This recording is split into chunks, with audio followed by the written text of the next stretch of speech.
하나님 말씀 예레미야 20장 7절에서 18절까지 구약성경 1083페이지 예레미야 20장 7절에서 18절. 우리 합독은 20장 7절에서 10절까지만 합독합니다. 7절에서 10절까지만 합독합니다. 7절입니다. 여호와의 주께서 나를 권유하심으로 내가 그 권유를 받아싸우며 주께서 나보다 강하사 이기셔서므로 내가 조롱거리가 되니 사람마다 종일토록 나를 조롱하나이다. 내가 말할 때마다 외치며 파멸과 멸망을 선포함으로 여호와의 말씀으로 말미암아 내가 종일토록 치욕과 모욕거리가 됨이니이다. 내가 다시는 여호와를 선포하지 아니하며 그의 이름으로 말하지 아니하리라 하면 나의 마음이 불붙는 것 같아서 골수를 사무치니 답답하여 견딜 수 없나이다. 나는 무리의 비방과 사방이 두려움을 들었나이다. 그들이 이르기를 고소하라 우리도 고소하리라 하며 내 친한 벗도 다 내가 실족하기를 기다리며 그가 혹시 유혹을 받게 되면 우리가 그를 이기어 우리 원수를 갚자 하나이다. 아멘. 오늘 본문의 제목은 징태양난의 선지자. 징태양난의 선지자. 오늘 본문은 예레미야 선지자가 징태양난 가운데 빠지게 됩니다. 소명을 충성하자니 태어난 나를 저주할 만큼 그런 하나님의 심판으로 고통스러워해야 되고, 그렇다고 소명을 거역하자니 선지자의 마음 가운데 말씀의 불이 불타올라 견딜 수가 없다라는 그런 내용의 본문입니다. 오늘 이 본문을 통하여 우리에게 주시는 첫 번째 교훈입니다. 적극적인 믿음 생활을 하라. 열정적인 믿음 생활을 하라. 그런 교훈입니다. 7절에서 8절까지인데 7절 말씀 보시면 여호와여 주께서 나를 권유하심으로 내가 그 권유를 받아싸우며 주께서 나보다 강하사 이기셨으므로 내가 조롱거리가 되니 사람마다 종일토록 나를 조롱하나이다.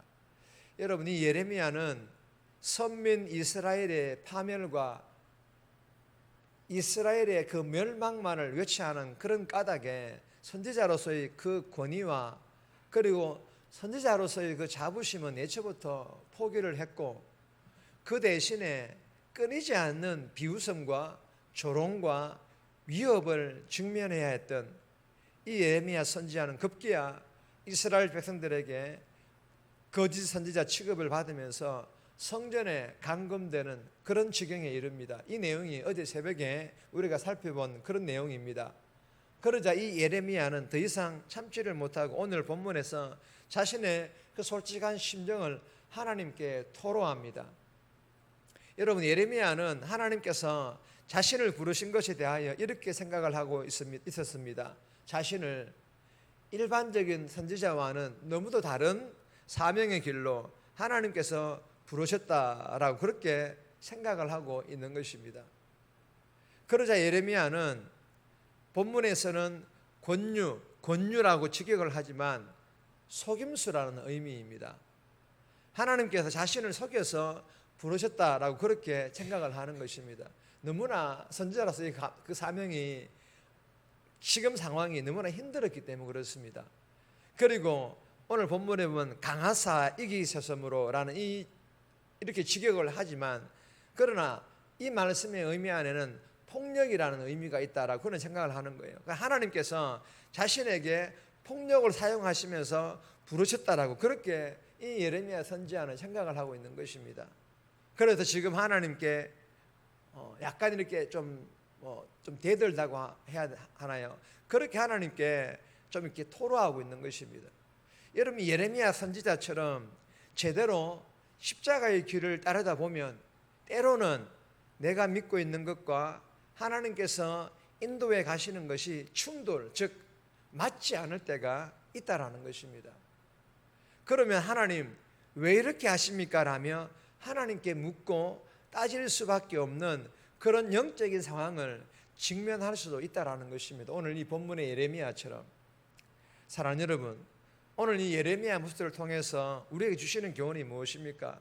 아무것도 하지 않으면 하나님을 제대로 한번 믿어봐야겠다라는 이런 영적 몸부림이 없으면, 아무것도 하지 않으면 하나님을 제대로 한번 믿어봐야겠다는 이런 영적 몸부림이 없다라는 거예요. 그리고 한번 말씀대로 순종해 봐야겠다 이런 영적 몸부림이 없으면 고난도 없으니 하나님을 향하여 어떤 영적인 질문도, 오늘 본문의 예레미야처럼 막 그렇게 하나님께 토로하고 하나님 왜 이렇게 해야 됩니까? 라고 이렇게 영적인 질문도 할 수가 없다라는 것입니다. 여러분, 이 새벽에 주신 이 교훈을 우리가 마음판에 좀 잘 새겨서 우리가 이 새벽에 기도함으로 성령 충만, 은혜 충만 받아 오늘 하루 하나님 말씀대로 우리가 제대로 순종하며 예수님을 제대로 믿는 그런 믿음 생활을 해야겠다라는 영적 몸부림을 쳤는데 하나님께서 아무런 변화를 일으키지 않는 것으로 인하여, 어떤 문제가 해결되지 않는 것으로 인하여 하나님 왜 아무 일도 일어나지 않으십니까? 왜 내 편이 되어서 내가 구하는 것들에 대하여 침묵하십니까? 라는 이런 질문도 하는, 이런 질문들을 한다라는 것은 미지근한 믿음 생활을 하고 있는 게 아니라는 거예요. 적극적인 믿음 생활을 하고 있다는 그런 의미이기도 합니다. 그래서 오늘 본문의 예레미야처럼 저와 여러분들이 그런 하나님께 토로도 하면서 미지근한 그런 믿음 생활이 아닌, 소극적인 그런 믿음 생활이 아닌 열정적이고 적극적인 그런 믿음 생활 오늘 하루도 한번 해볼 수 있기를 주님의 이름으로 소망합니다. 두 번 주시는 교훈입니다. 어떤 상황에서도 순종하라.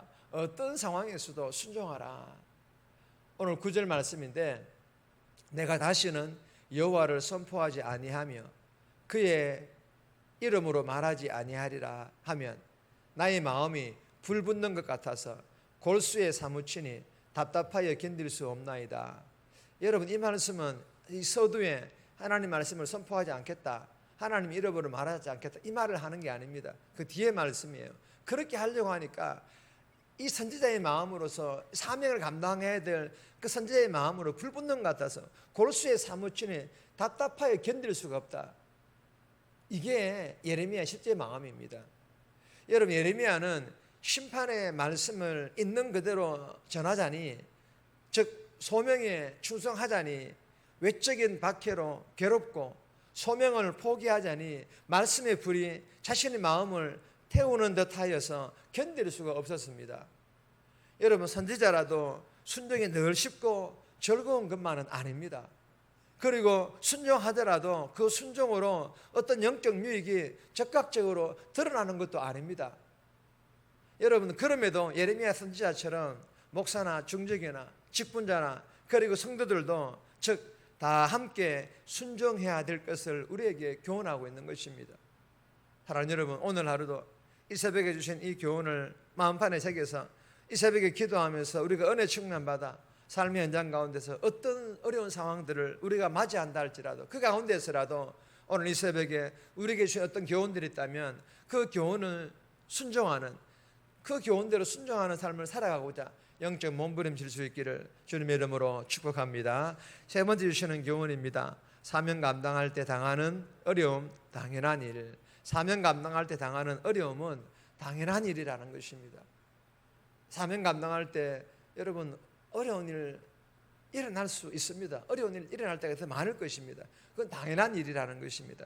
10절 말씀인데 10절 말씀 보시면 나는 무리의 비방과 사방이 두려워함을 들었나이다.